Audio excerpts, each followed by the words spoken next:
And it hasn't been really just one or two players. I mean, it's been a whole team affair. They've each gotten a point from outside the arc. So they've really done a great job of playing team ball.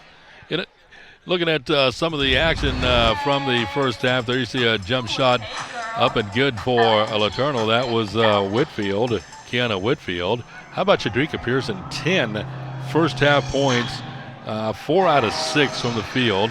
And there's a breakaway, nice move on the far side, and just good defense too by the Lamar Cardinals, as they have forced 17 turnovers as Angel Hastings puts a shot up, and a good offensive board there. 2 looks.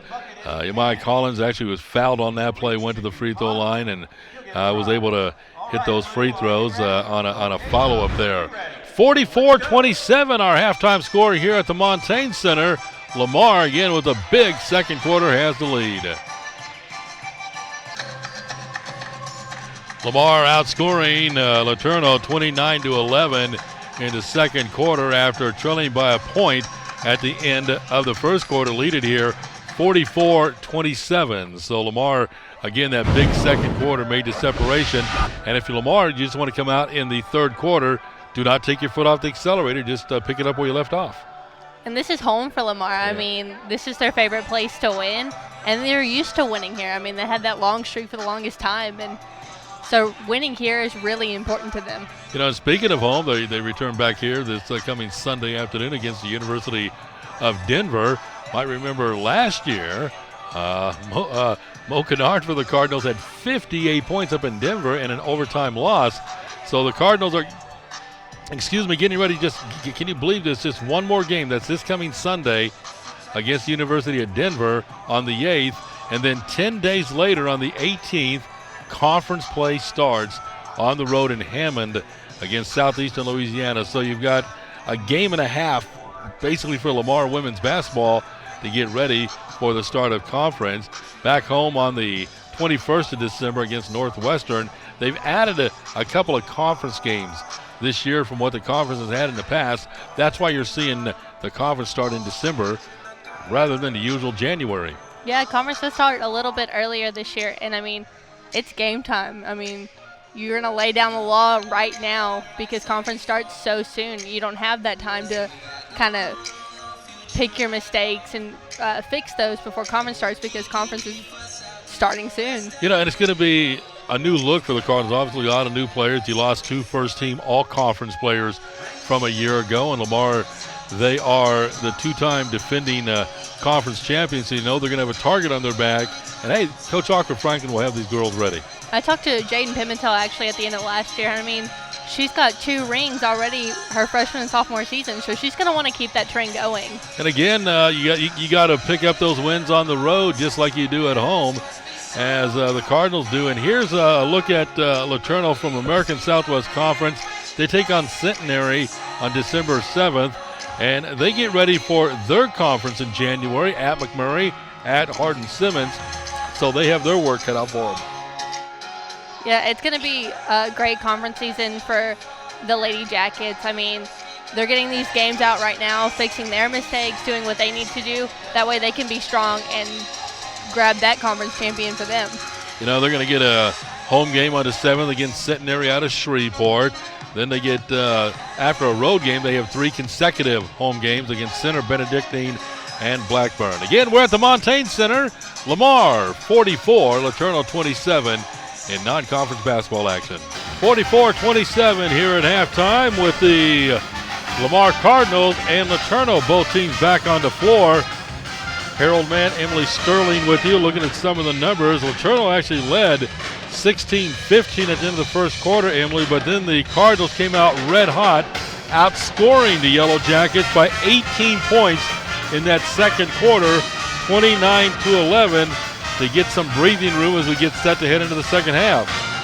I mean, it seems for Lamar, especially towards the end of the second quarter, everybody was hot. It was like no matter who you put the ball, whoever hands you put the ball in, it was most likely going to go into the basket. You know, you look at the Cardinals in the second quarter, they shot 50%, and we're talking 12 out of 24, including 4 for 8 from behind the three-point arc, and even 50% at the line, 1 out of 2. at the free throw line, and then they held Letourneau to just 9 shots in that second quarter. They hit 3 of them, 33.3%, and that's just good defense by Lamar. The turnovers, 17-8. Lamar has forced 17 Letourneau turnovers. And they've done a really good job about capitalizing on those turnovers. I mean, it's not just Lamar getting the ball back, but it's Lamar scoring on those impact moments. Cardinals have 17 points off turnovers compared to 6 by Letourneau. Lamar has 23 rebounds in the first half, 13 of them offensive rebounds. And second chance points, Lamar's outscored the Yellow Jackets 13-5. The bench, Lamar's outscored Letourneau's bench 23-6.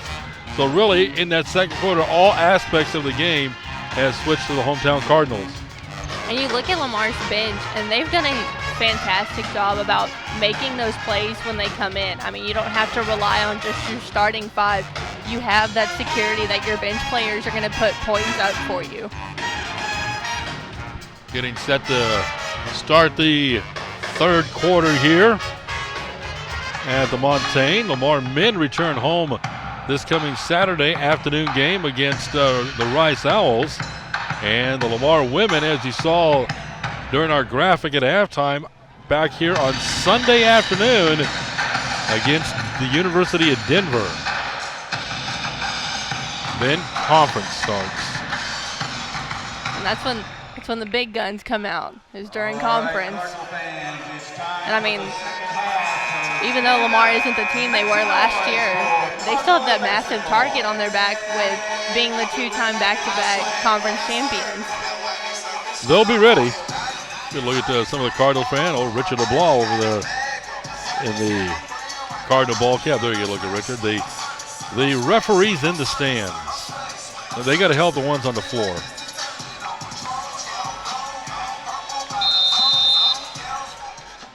Letourneau has the ball. Second half underway. Takeaway right away by Jaden Pimentel. Layup left side scores. How about that start? That's exactly how I want to start if I'm the Lamar Cardinals. Lamar with a quick bucket there on the takeover. That's now 18 turnovers on Letourneau. And the majority of them are forced turnovers by Lamar's defense. Here's another one taken away. Amber Vidal. Vidal going to the right side, goes up and draws the foul. Ball gets wedged between the rim and the backboard. The foul called on Malaysia Guy, her first. Now, it doesn't count that way here because there's a foul called. But if that's live action and the ball gets wedged in the rim, it's just as like a jump ball, alternating possession. Amber Vidal, 84.6% at the line. Free throws on the way. It's good. Amber has 4 points. Cardinals up by 20. Make that 21. 84% is a great number if I'm a coach for free throw percents. Oh, without a doubt. That's getting the job done. And several games, you'll see it happen so often. Games will come down to free throws made. 48-27. Screen set up. Jump shot off the right side. No good by Guy. Rebounded by Brianna Laidler. Outlet pass goes to Jaden Pimentel. Another crossover jump shot on the way. Off target. On the rebound is Scruffy Hopkins for Letourneau. Malaysia Guy with the basketball for the Yellow Jackets. Harden's at it. Here's another loose ball picked up in the lane by Brianna Laidler to Jaden Pimentel. Pimentel, little dip and scoop, got the bucket to go. Jaden Pimentel gets the bucket, the 5'3" junior out of St. Louis, Missouri. Well, knocked out of bounds by Lamar. I mean, if you're just now becoming familiar with Lamar, this isn't the first time Jaden's kind of gone off. I mean, she was freshman of the year her freshman year, so she's always been a great player. Just picking it up. Jaden, by the way, has 13 points for Lamar here tonight. There's a takeaway by Ashlyn Miles. Miles, right side layup is good.